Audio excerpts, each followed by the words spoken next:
Hello artists, this demo is going to cover the basics of painting a color wheel, as well as getting familiar with our brushes, our mixing sticks or sort of makeshift palette knives, how to get set up for painting, and all of the important things before we get onto our canvas. So one of the first things you're going to do if you know you're going to paint, you want to go and you want to grab yourself an apron or a smock. These are hanging in the classroom. You're going to want to protect your clothing. So just put this apron on. And then you're going to take your foam board and you're going to get yourself a piece of waxed paper, slightly bigger. And then using some green tape, just taping it tightly to the back. So this setup takes a moment or two. It's kind of like wrapping a gift. 2 pieces will do it. So you can pull the other end a bit more snugly, fold and tape. Okay, this is the bottom, and voila. If you are really wanting to tape up the other sides, absolutely feel free, but that is optional. So I'll just quickly get those. Okay, so this will work as a palette to keep my paint. And then I also need a water container, I would say filled about halfway. And your brushes will only go into the water if they are dirty. So to paint my color wheel, this is a completed one. What you want to do is look at an example. So the one on the smart board, one on the wall above the sinks. You're just gonna choose a color. I would recommend starting with one of the primary colors. So this color wheel has 12 spots. And so you'll have your 3 primaries, your 3 secondaries, so they form opposite triads, and then in between each of those, 6 tertiary colors. So you can see all of those instructions here at the bottom. When I go to add paint to my palette, I would recommend taking your white. So we're going to be using that color to lighten all of them. And I like to put white in the center of my palette. Maybe about a toonie sized amount. And then for any other color, just more of a quarter or a nickel sized amount for this project should be more than enough. Okay, so I'm going to start with a primary blue. And then when you go to mix colors, you're going to need to use a popsicle stick. I would not use the brushes. It's really hard on the fibers of the brush. And then you also want to avoid getting any paint up touching this ferrule or the crimped metal part, okay? So I'm gonna take just sort of this sized brush. I know that if I'm starting with blue, it can help to have the brush damp, not too wet. You can have paper towel nearby to help you with that, okay? And I'm just gonna take up some of the blue. I'm going to choose a spot where the blue lives. I don't know, we'll go here. And the color as it comes right out of the bottle or the pure tone that you've mixed, these are going to go in this middle sort of arc-shaped space. You can feel free to give it a couple of coats if it's looking really streaky, but I'm just gonna let that sit. So the main color is here. On the outer edge, we need the shade of it, so we're going to darken it. And in the inner edge, we want a hue, a lighter version of it, okay? So I'm done with this blue, unless I was adding a little more. Just trying to fill, and then I can rinse, and then I'm going to mix. So to lighten it is easy, right? We're gonna take some of our white and just pull a little bit of the blue. You want, I'd say, mostly white, with just a touch of your color, so you can always add more as you go, okay? And I wanna make sure I'm lightening this by a pretty significant amount. So now I have more of a sky blue that I can use. And I'm gonna incorporate that in this inner triangle. So I'm still working just all in this single color, okay? I've got the main blue tone, primary blue, and now I have a lighter version of sky blue.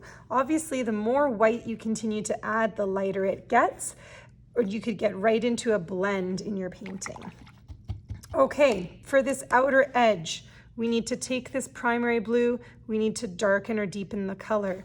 So you want to use what will be in the opposite space, the complementary color. Very important to start memorizing these. So orange is the complementary color of blue. So I'm just gonna need a little bit. I'm gonna take my mixing stick, take a really good amount of blue, okay? And I can use the other side. Take just a little bit of orange at first. And then again, you really want to incorporate it really well. And you can see how it's taking that blue and it's now made more of a navy blue, okay, or kind of a midnight deep blue, sky blue, night sky versus daytime sky. So that darker tone, once you've mixed it,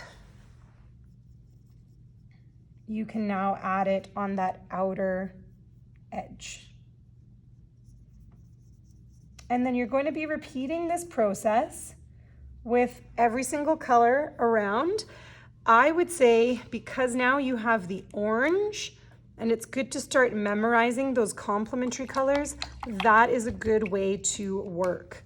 So really quickly, since I have the orange out already, I'm gonna come across to the main color. Okay.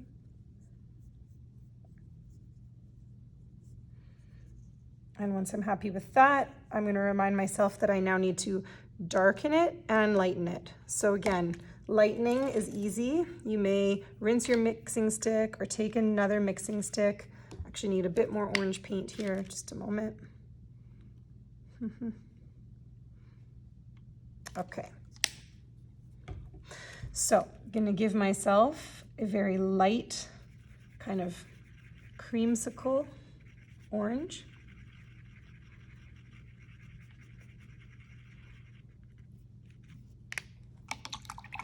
Really important to rinse your brush well in between different tones or different colors. So the lighter shade comes to the middle, and that helps me to clearly see this relationship between the blue and the orange.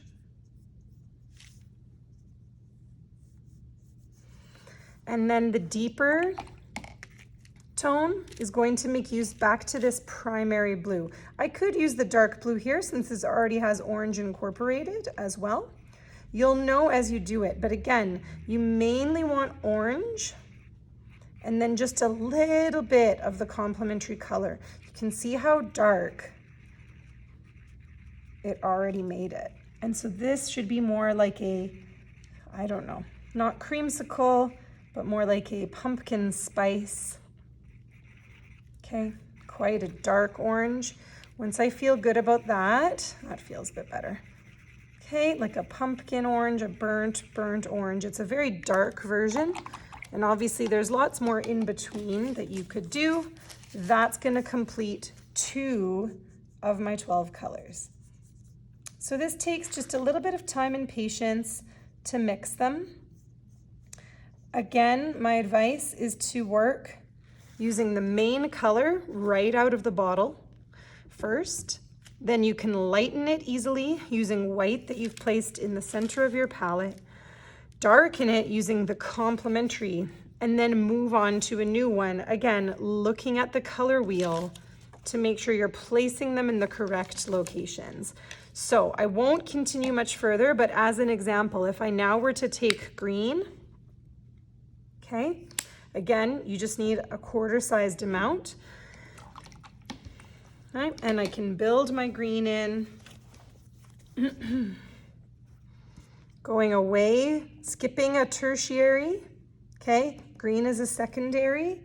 The greens will start to build here, And from there, I know that opposite to the green is going to be my reds, right? We're going to have yellow and purple. And then everything in between, which is kind of interesting, you'll get to those tertiary colors last. So if I did the greens, and of course I would have a lighter green, just to quickly show you. Okay. A lighter green coming in here, where it starts to become particularly interesting is in this tertiary, and that's also on here. You're going to end up with sort of a blue, green, or an aqua. So it's going to involve mixing my blue primary and my green in some kind of location. So I'll take good amounts of both. You kind of want those to be 50-50. Okay, and that's giving me, you can just see it right here, a turquoise. And then if I pulled white, it's even clearer to see that sort of tertiary color. And those are going to fit in the in-betweens. But it does take time just to get these all placed correctly. And also if you're having trouble with the mixing, that's where you might need to reassess the ratios that you have, right? As well as how much you've really stirred or incorporated it using that stir stick.